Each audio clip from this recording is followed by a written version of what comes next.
जय Hind and a very warm welcome to civil staff Himachal. So अपने series को continue करते हुए आज हम अगला जो है अपना टारगेट टॉपिक डिस्कस करेंगे और उसके बेसिस पे हम जो है मेंस के आपके क्वेश्चंस को भी डिस्कस करेंगे in a very detailed and comprehensive manner. So let's get started. Target topics क्या हैं आज के? Industrial growth in India, regulatory framework for money and banking, RBI, commercial banks, regional rural banks, monetary policy, foreign exchange, balance of payment, foreign trade policy composition and direction, फिर impact of LPG, liberalisation, privatisation and globalisation, क्या हमारे जो अर्थव्यवस्था जो है दुनिया के साथ जो जुड़ी हुई है उसका क्या इंपैक्ट है आज की डेट में इंडियन इकोनॉमी के ऊपर। तो चलिए स्टार्ट करते हैं। पहला क्वेश्चन है आपके सामने, explain briefly the characteristics and objectives behind setting up of the regional rural banks in India. So 8 marks का है, थोड़ा आपको कॉम्प्रिहेंसिवली इसमें बताना पड़ेगा। स्टार्ट करेंगे कैसे कि आरआरबीस के बारे में आप बेसिक चीज बता सकते हैं कि भाई कौन से दशक में कब इनको एस्टेब्लिश किया गया, क्या किसी कानून के द्वारा इनको स्थापित किया गया। तो आप उसमें 2-3 लाइनों में जिक्र कर सकते हो स्टार्टिंग में ही कि देखो पहले एक ऑर्डिनेंस था 1975 में जिसके बेसिस पे आरआरबीस को क्रिएट किया गया, लेकिन उसके बाद एक एक्ट पार्लियामेंट ने पास कर दिया, regional rural banks banks act 1976। किस लिए क्रिएट किया गया? To provide sufficient banking and credit facility for agriculture and other rural sectors of the economy. तो ऐसे आप स्टार्ट कर सकते हो इसको। फिर regional based rural oriented institutions हैं ये इसमें आपके कीवर्ड्स रहेंगे कि ये क्या है, रीजनल बेस्ड हैं, रीजन बेस्ड हैं, स्पेसिफिक हैं उस रीजन को, और रूरल ओरिएंटेड है क्योंकि नाम में ही, एक्ट के नाम में भी रूरल जो है वो यूज किया सरकार ने। With capital contributed by the government of India, के भारत सरकार, राज्य सरकार और sponsor bank under the act itself. साथ ही आप ये भी बता सकते हैं कि जो है भारत सरकार की ओनरशिप या जो कह लो इक्विटी या स्टेक होल्डर में रेशो रहता है वो कैसे रहता है कि गवर्नमेंट ऑफ इंडिया जो है उसका 50%, स्टेट गवर्नमेंट का 15%, गवर्नमेंट ऑफ इंडिया का सबसे ज्यादा 50%, 50% भारत सरकार का, सेंट्रल गवर्नमेंट का, 15% स्टेट गवर्नमेंट का, और बचा हुआ 35% जो है वो किसका? आपके स्पॉन्सर बैंक का। तो ये भी आप स्टार्टिंग में चाहे बता सकते हो। फिर आरआरबी जो है वो क्या है, अगर कैटेगराइजेशन जो है वो देखी जाए बैंकिंग सेक्टर की, जो हम कैटेगराइजेशन करते हैं तो भाई शेड्यूल्ड बैंक्स हैं, बिल्कुल शेड्यूल 8 में नाम है। कमर्शियल बैंक्स हैं, बिल्कुल कमर्शियल बैंक्स की कैटेगरी में हम इनको क्लासिफाई करते हैं। ऑपरेट कहां कर रहे हैं? At the regional level in different states of the country. फिर आप आगे बढ़ेंगे इसमें और बताना शुरू करेंगे कि भाई किस लिए, देखो सर्व करने के लिए बनाया गया है इनको, प्राइमरीली रूरल एरियाज को हमारे देश के, ताकि बेसिक बैंकिंग और फाइनेंशियल सर्विसेज पहुंचा सके हम उन एरियाज में जो अभी तक क्या है, या तो अनबैंक्ड है या फिर कह लो अनसर्व्ड भी बोल सकते हो। You can put it either way, unserved, and साथ में एक चीज और लिख सकते हो कि जो अंडर सर्व्ड भी हैं, राइट, कि अनसर्व्ड अनबैंक्ड और साथ में एक अंडर सर्व्ड जो इलाके हैं। देन बेसिक ऑब्जेक्टिव क्या है कि एक प्रोफेशनली मैनेज्ड अल्टरनेटिव चैनल मिल पाए लोन्स के लिए या फिर क्रेडिट डिस्पेंसेशन के लिए, जो छोटे गरीब किसान हैं, लैंडलेस लेबरर्स हैं, एग्रीकल्चरल लेबरर्स हैं, या फिर कह लो जो पिछड़ा हुआ वर्ग है, सोशो इकोनॉमिकली वीकर सेक्शन हमारे समाज का, पॉपुलेशन का, उनकी डेवलपमेंट के लिए, ट्रेड के लिए, कमर्स के लिए, कोई स्मॉल स्केल इंडस्ट्री वो चलाना चाहते हैं, कोई मान लो जैसे कॉटेज इंडस्ट्री है या स्मॉल स्केल इंडस्ट्री है, कोई भी लघु उद्योग है छोटा मोटा वो उसको करना चाहते हैं, और कोई भी और प्रोडक्टिव एक्टिविटी एक ग्रामीण इलाके में जो की जा सकती है, रूरल एरिया में जो परफॉर्म की जा सकती है। फिर साथ में आप ये बता सकते हो कि देखो ये जो है किस चीज की एक्सपेक्टेशन है कि ये मोबिलाइज करेंगे रिसोर्सेज को एंड उसी चीज को लोकली डिप्लॉय करेंगे। मतलब कि ये एक तो डिपॉजिट्स के लिए कह लो एक फॉर्मल बैंकिंग सिस्टम इनको प्रोवाइड कर देंगे कि लोकल जो भी मान लो पॉपुलेशन डिपॉजिट करना चाहती है कुछ, अगर वो सेव कर रही है तो उस पैसे को इंस्टीट्यूशनली या फिर बैंकिंग सिस्टम में सेव कर सकती है, और उसी को ये डिप्लॉय करने की भी कोशिश करेंगे लोकली जब ये क्रेडिट या फिर लोन्स प्रोवाइड करेंगे, right, thus playing a significant role in developing agriculture and rural economy. ये तो हमारी ग्रामीण अर्थव्यवस्था है ना, कि ग्रामीण अर्थव्यवस्था को और बेहतर बनाने में ये हमारी मदद करेंगे। फिर इसके साथ आप बोल सकते हो कि देखो एरिया ऑफ ऑपरेशन जो है वो इसका लिमिटेड है, कहां तक कि जो भी भारत सरकार, government of India, central government जो है एरिया नोटिफाई करेगी किसी राज्य में, एक हो सकता है डिस्ट्रिक्ट हो या एक से ज्यादा डिस्ट्रिक्ट्स हो, वो इसका एरिया ऑफ ऑपरेशन रहेगा। तो इसलिए ये जो इनका स्कोप क्या है वो लिमिटेड है इस पर्टिकुलर रीजन में। फिर फंक्शंस आप क्लब करके बता सकते हो क्या क्या क्या क्या फंक्शंस हैं, कि बैंकिंग फैसिलिटीज प्रोवाइड करना रूरल और सेमी अर्बन एरियाज में, है ना, कैरी आउट करना government operations like disbursement of wages of MNREGA workers, distribution of pension etcetera, या कह लो साथ साथ इंश्योरेंस वाली बात है वो भी कर सकते हो कि इंश्योरेंस प्रोडक्ट या इंश्योरेंस पॉलिसीज भी प्रोवाइड करना, and providing para banking facilities like locker, debit card, credit card, internet banking, UPI, mobile banking, है ना, ये सारा कुछ जो है प्रोवाइड करने में भी बैंक्स हमारे यहाँ पे, आरआरबी हमारी जो यहाँ पे हेल्प कर रहे हैं कि ये सब चीजें जो है उनका बेनिफिट कह लो रूरल कम्युनिटी में, रूरल इकोनॉमी में भी पहुंच सके। तो इस तरीके से आप बताएंगे कि ये जो है अलग अलग हमारे इसके फंक्शंस हैं। ठीक है, फिर आप एंड कर सकते हैं इसको कि देखिए जो भी अब समय के साथ साथ डिमांड है टाइम की, जो भी नीड ऑफ द आवर है, तो बैंकिंग सेक्टर में भी बहुत सारे रिफॉर्म्स आए हैं, बैंकिंग में भी डिजिटाइजेशन जो है वो बहुत बढ़ गई है। तो टेक्नोलॉजिकली ड्रिवन होना चाहिए किसको, इन आरआरबीज को भी, ताकि ये समय के साथ चल सके, ये अपने कस्टमर्स की जो एक्सपैंडिंग नीड्स हैं उनके क्रेडिट की उसको बढ़ा सकें, क्रेडिट बेस को और जो है ब्रॉड कर सकें, right, through increase lending to the MSME sector also, and they need to increase their efficiency and touch different sectors of the different bankings of the economy and increase their profitability. So that is how you can end the answer here, right? चलिए बढ़ते हैं अगले question की तरफ। हाँ जी, दूसरा question है briefly explain the Swift system in banking. अब ये हमें पता है कि आपका थोड़ा करंट ओरिएंटेड भी है, थोड़ा फैक्चुअल है, कह लो कि स्टैटिक का तो एक पार्ट है बैंकिंग का, बट सर्टेनली अभी जो कोविड क्राइसिस था, कोविड क्राइसिस कह रहा हूँ, जो भी रशिया यूक्रेन क्राइसिस है, नॉट कोविड क्राइसिस, जो रशिया यूक्रेन कॉन्फ्लिक्ट है, उसमें देखने को आया कि इसके ऊपर जो है काफी ज्यादा बात की गई दुनिया भर में। तो आप स्टार्टिंग में बता सकते हैं कि देखो ये बेल्जियम बेस्ड एक सिस्टम है जिसका नाम क्या है कि society for world wide inter bank financial telecommunication, जिसको हम क्या बोलते हैं, स्विफ्ट सिस्टम, जो कि कहां बेस्ड है, बेल्जियम में, एस्टैब्लिश हुआ था 1973 में। तो इन पॉइंट्स को आप इंटरचेंजेबली यूज कर सकते हो। Then it is a vast messaging network, banks जो इसको यूज करते हैं कि सही तरीके से, जल्दी से, quickly, accurately and securely money send और रिसीव करने के लिए, इंफॉर्मेशन सेंड और रिसीव करने के लिए। ठीक है, एक्चुअली में पैसा इसके थ्रू ट्रांसफर नहीं होता, जो इंस्ट्रक्शंस जा रही हैं वो स्विफ्ट के थ्रू ट्रांसफर होती हैं। ठीक है, तो मनी की मूवमेंट स्विफ्ट के थ्रू नहीं हो रही, लेकिन जो मूवमेंट हो रही है वो इंस्ट्रक्शंस की मूवमेंट हो रही है, किसके थ्रू, मैसेजिंग हो रही है किसके थ्रू, स्विफ्ट के through. Then you can further elaborate upon SWIFT के अलग अलग एस्पेक्ट्स क्या हैं। तो आप बताएंगे कि ये जो है एक मेंबर ओन्ड सिस्टम है, ठीक है, जो safe and secure transaction provide कर रहा है अपने मेंबर्स के लिए। फिर ये पेमेंट क्या अलाउ कर रहा है, इंडिविजुअल्स एंड बिजनेसेस को टू टेक इलेक्ट्रॉनिक और card payments even if the customer uses a different bank than the payee. कि अगर मान लो आप जो ट्रांजैक्शन कर रहे हो और जिसको पेमेंट कर रहे हो, वो जो दो बैंक्स इन्वॉल्व हैं वो अगर डिफरेंट भी हैं, तब भी जो है स्विफ्ट को यूज करके इजीली मैसेजिंग के थ्रू वो ट्रांजैक्शन जो है वो सक्सेसफुली अंडरटेक की जा सकती है, राइट। देन स्विफ्ट आप बताएंगे कि आज की डेट में it is still the largest and most streamlined method for international payment and settlements, that is where the significance system lies. And एक टेक्निकल बात भी ऐड कर सकते हो कि how does it work, how does it operate और how does function is performed.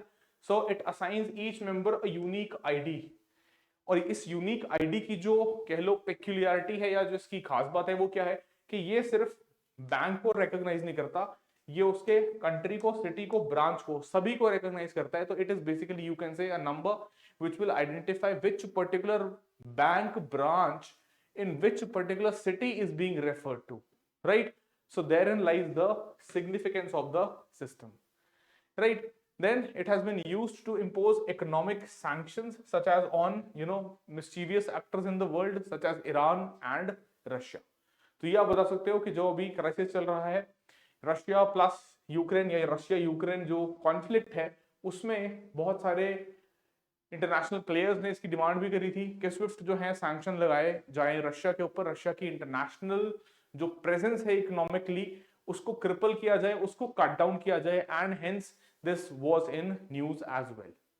ठीक है जी, चलिए तो आप लास्ट में बोल सकते हैं कि देखिए सिंपल सी बात है कि स्विफ्ट जो है actually it does not move money but it operates as a middleman, एक मिडलमैन की तरह काम कर रहा है, एक कॉन्ड्यूट की तरह आप बोल सकते हो कि ये एक बीच में ऐसे पाइप की तरह काम कर रहा है जो इंस्ट्रक्शंस को भेजने में हेल्प कर रहा है to verify the information of transactions by providing secure financial messaging services to more than 11,000 banks in over 200 countries, है ना। हम अभी देख के आए कि लार्जेस्ट है। एंड यूएस एंड यूरोपियन जो कमीशन है that release a joint declaration to ban SWIFT from और रशिया फ्रॉम स्विफ्ट, राइट। चलिए ठीक है, ये हो गई बात स्विफ्ट के बारे में। अब अगला क्वेश्चन है हमारा, discuss in brief the economic effects of the Russia Ukraine conflict on India. तो देखो 8 मार्कर क्वेश्चन है, आपको थोड़ा सा डिटेल में बताना पड़ेगा, या हो सकता है मान लो 20 मार्क्स में भी पूछा जा सकता है कि हमारी इकोनॉमी के ऊपर इस कॉन्फ्लिक्ट का क्या जो है असर पड़ रहा है। That can even be asked in 20 marks. तो हम कोशिश करेंगे कि इसको थोड़ा ब्रॉडली ही डिस्कस करें, राइट। कट डाउन आप अपने हिसाब से भी कर सकते हो, अगर मान लो 8 में या फिर 4 मार्कर में इसको पूछ ले कमीशन, तो ये इससे मिलता जुलता कुछ पूछ ले कि हाँ कैसे जो है इंडियन इकोनॉमी को इम्पैक्ट पड़ा है due to the ongoing Russia-Ukraine conflict, right? So that can basically broaden your reach in the mains exam. तो चलिए स्टार्ट आप कैसे कर सकते हैं कि बता सकते हैं कि देखिए ये एक वॉर जो है वो बिटवीन यूक्रेन एंड रशिया जो है that is still ongoing. Start कैसे हुआ था भाई, 2014 का बैकग्राउंड देना बहुत जरूरी है, this is very very very significant. अगर जो है 8 मार्कर है पर्टिकुलरली या फिर 20 मार्कर है, so you will absolutely tell that this began with the annexation of Crimean Peninsula by Russians and also Donbass को भी इन्होंने जो है इंटरनेशनली रिकॉग्नाइज कर लिया, राइट। डॉनबास वाले में भी, डॉनबास वाले जो सेपरेटिस्ट रीजन थे वहां पे भी दिक्कत जो है वो शुरू हो गई थी। इनिशियली फोकस था क्रीमिया पे and internationally recognize it as a part of Ukraine, जहां पे भी रशियंस जो है वो इंटरेस्टेड थे। फिर आप बताओगे कि रशियन मिलिट्री बिल्डअप जो है वो बॉर्डर पे शुरू हो गया लेट 2021 में ही, जो कि इन्वेजन में बदल गया इन 2022 अर्ली फरवरी, जो हमने सबने विटनेस भी किया, राइट। तो ये आपका एक ब्रीफ जो है वो स्टार्टिंग लाइन हो जाएगा जो आपका मोमेंटम बना देगा बॉडी में जाने के लिए। देन इफेक्ट ऑन इंडिया में आप क्या बताएंगे कि देखिए सिंपल सी बात है, हमारे कंट्री में इन्फ्लेशन का रेट, जो महंगाई की दर है वो बहुत ज्यादा जो है बढ़ी हुई है, या कह लो कि आरबीआई का जो 4+-2% का ब्रैकेट है जिसमें 6% है अपर लिमिट, उस 6% की अपर लिमिट को क्रॉस कर रही है ये 3 कंसेक्यूटिव क्वार्टर से टिल सितंबर 2022 वाला जो क्वार्टर एंड हुआ, मतलब कि जनवरी 2022 से स्टार्ट करके सितंबर 2022 तक जो 3 क्वार्टर्स निकले, उन तीनों क्वार्टर्स में ये महंगाई जो है वो 6% से ब्रीच कर गई। ये एक बहुत सिग्निफिकेंट इंपैक्ट पड़ा है, जिसके लिए हम कॉन्स्टेंटली देख रहे हैं क्या, रिजर्व बैंक ऑफ इंडिया ने रेपो रेट्स को भी इंक्रीज किया है, रिजर्व बैंक ऑफ इंडिया ने ओपन मार्केट ऑपरेशंस कंडक्ट करके मार्केट में गवर्नमेंट सिक्योरिटीज भी सेल की हैं और लिक्विडिटी को मार्केट से रिड्यूस किया है, राइट। देन आप बता सकते हो कि देखो जैसे एडिबल ऑयल्स हैं कि वनस्पति है, या जो एडिबल ऑयल्स बोल देते हैं हम, फूड प्रोडक्ट्स के फूड इन्फ्लेशन भी जो है वो हमें देखने को मिला है कि काफी ज्यादा बढ़ गई है, राइट। कि एक आप एस्पेक्ट और इन्फ्लेशन में ऐड कर सकते हैं। देन आप बोलेंगे कि क्रूड ऑयल प्राइसेस जो हैं ये भी दुनिया भर में बढ़ गए हैं, एंड सर्टेनली इसको आप इंडिया से कैसे लिंक करोगे, आप ऐसे लिंक करोगे कि हमारा जो मेजर पार्ट है हमारे इंपोर्ट बिल का, मेजर कंपोनेंट जो है हमारे इंपोर्ट बिल का वो क्या है, क्रूड।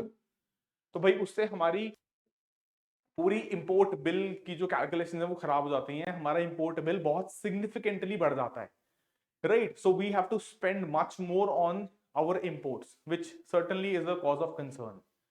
देन आप बोल सकते हैं कि जो एफपीआईज हैं उन्होंने भी पैसा विड्रॉ किया है हमारी इकोनॉमी से, राइट। और ये जो है हम देख रहे हैं कि ₹50,000 crore more than the combined withdrawal of previous 9 months जो है हमने विटनेस किया है since the beginning of the stalemate, or you can say the conflict between Russia and Ukraine.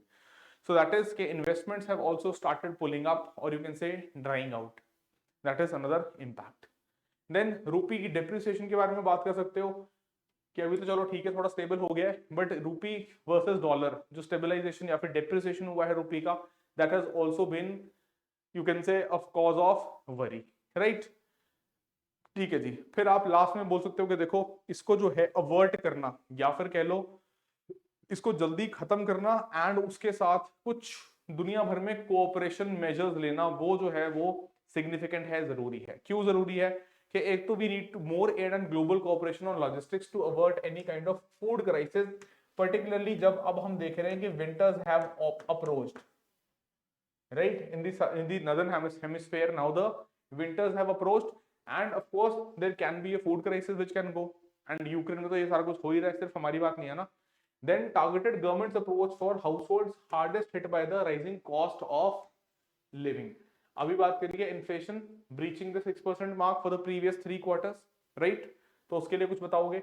then signals from central banks that they won't allow inflation to spread, कि ये दुनिया भर में होना चाहिए कि देखो अल्टीमेटली हो क्या रहा है, किसी जो है हमारे किसी डोमेस्टिक मिसमैनेजमेंट की वजह से, या because of anything that has gone severely wrong on the domestic front, inflation has not been breaching the 6% mark, but rather it has been because of this war induced imported inflation, that is every country of the world has basically imported this inflation which has started emanating from the conflict between Russia and Ukraine। So all the central banks of the different countries across the world, उन सभी को सोचना चाहिए इस बारे में कि how they can rein in or contain this inflation from spreading to different parts of the country, different parts of the world, and particularly to those parts of the world which are more vulnerable, because they are the hardest hit with respect to any kind of price rise। So if there is any inflation which is there in the developing world or in the least developed countries, we have more than 40 countries are still there in the list of least developed countries by the United Nations।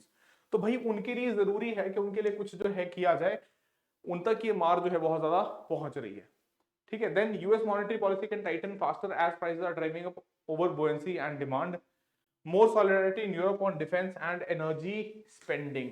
अब इसमें हम देख रहे हैं कि भाई Europe जो है ना वो अपना आपस में भी बटा हुआ है एक तरीके से, and keep trade open to ensure diverse value chains of the green transition. So these can be certain, you can say, end points जिस पे आप जो है कंक्लूड कर सकते हो। इसमें फ्लेक्सिबिलिटी है आपको, क्या आप पिक चूज करना चाहते हो, कुछ अपने तरफ से एडिशंस करना चाहते हो, that can be done, right. You want to trim something, कि अगर मान लो कि वर्ड वाले एस्पेक्ट्स नहीं उतने डालना चाहते तो उसको ट्रिम कर दो। बाकी डिपेंड करेगा कि एक्चुअली में फ्रेम कैसे होकर आता है क्वेश्चन, राइट। तो आप उसमें जरूरी नहीं है कि सिर्फ इंडिया का पर्सपेक्टिव भी दे सकते हो आप, क्योंकि अब यहाँ पे हम इंटरलिंकेज भी देख रहे हैं ना कि इम्पैक्ट कैसे पड़ा है। इम्पैक्ट पड़ा है उस क्राइसिस की वजह से हमारी इकोनॉमी पे। So it is an interlinkage due to which this has percolated well within the Indian economy as. ठीक है, आई होप यहां तक चीजें जो है वो अच्छे से क्लियर होंगी। चलिए, अब कल के टारगेट टॉपिक्स आपके रहेंगे ये 5 ईयर प्लान्स वाले, fiscal policy, FRBM, debt management, current status, growth and development experience, sustainable development, inclusive growth, measurement of economic development. Mainly आपका डेवलपमेंट वाले पे फोकस हमारा कुछ थोड़ा ज्यादा रहेगा, ठीक है। तो क्वेश्चंस देख लो एक बार। 20 मार्कर्स कल का हमारा डिस्कशन जो थोड़ा रहेगा वो ब्रॉड रहेगा विद रिस्पेक्ट टू क्वेश्चंस। दो हम 20 मार्कर्स डिस्कस करेंगे, ये दो रहेंगे। The elderly are not dependent, they are assets. Still after 75 years of India's independence, geriatric services are neglected, discuss। दूसरा, how gender equal is India as per 2022 global gender gap index and various sub indices। Also discuss the major causes of gender inequality in India। So these are going to be your questions, practice questions for tomorrow। I hope this aspect of syllabus you have well covered, right, and इस report को भी आपने current में update किया ही होगा। ठीक है जी, तो चलिए मिलेंगे कल इस सेशन में, इन क्वेश्चंस के बारे में डिस्कशन करेंगे। until then all of you stay safe, keep revising, keep learning, keep revising the things as much as you can, and that is going to pay off really well in the exam। So I'll see you tomorrow। Until then, Jai Hind, Jai Bharat, bye bye and take care।